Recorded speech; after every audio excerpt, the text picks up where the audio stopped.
Une salle d'audition avec un miroir sans teint, des poupées, des figurines, pour aider les enfants à mettre des mots sur les violences qu'ils ont subies. Nous sommes à l'hôpital d'Épinal, le centre hospitalier Émile Durkheim, qui vient de mettre en place une unité médico-judiciaire, une antenne de l'Institut médico-légal de Nancy, pour permettre d'abord aux adultes, souvent des femmes victimes de violences, d'être accompagnés dès leur prise en charge à l'hôpital. Et pour les enfants donc, dans cette pièce, un dispositif similaire mais adapté à leur âge. C'est ce que l'on appelle en France la salle Mélanie. Les victimes mineures qui sont déjà en souffrance, parce qu'ici on accueille toutes les victimes en fait de violences, qu'elles soient sexuelles, physiques, donc qui sont déjà en grande souffrance psychique, en fait ne sont plus ballottées d'un service à un autre. C'est-à-dire que le but, en tout cas là, de l'association d'enquête et de médiation, c'est de pouvoir coordonner tous les intervenants autour de l'enfant qui va du coup nommer ce dont il a été victime une seule fois plutôt que le répéter en fait. L'enfant va pouvoir être interrogé par la police ou la gendarmerie, c'est filmé dans de bonnes conditions, avec des caméras bien placées, avec un psychologue qui peut aider la police ou la gendarmerie.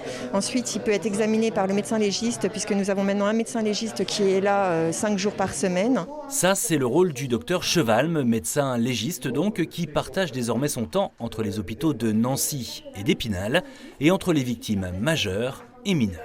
Mon rôle dans les deux dispositifs, c'est de répondre à des demandes bien précises de la justice. Donc toujours de travailler sur réquisition à la demande des officiers de police judiciaire afin donc d'évaluer les lésions qu'on pourrait retrouver sur les victimes, mais d'évaluer également leur retentissement psychologique et afin d'évaluer ce retentissement sur la vie quotidienne. Une prise en charge complète de l'examen du médecin au dépôt de plainte en passant par les soins physiques et psychologiques. Tout ça en quelques heures seulement, là où ça pouvait prendre plusieurs mois avant la mise en place de ces dispositifs.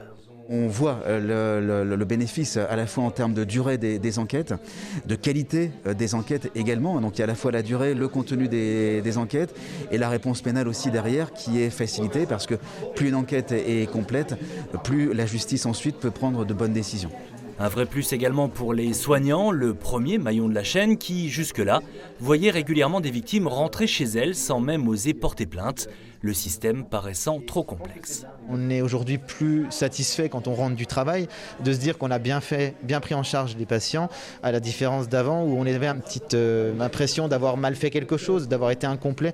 Et je pense qu'aujourd'hui c'est une satisfaction de mieux prendre en charge et de mieux connaître ce dispositif-là. Un dispositif spécifique pour les adultes mis en place en novembre, un autre pour les enfants lancé début février, pour libérer la parole et faciliter le dépôt de plainte. Absolument nécessaire quand on sait que le nombre des violences intrafamiliales a augmenté de 9% dans le département en 2021, depuis que l'unité médico-judiciaire et la salle Mélanie sont opérationnelles à l'hôpital d'Épinal. Une centaine de dossiers pour les majeurs et une cinquantaine pour les mineurs ont déjà été traités.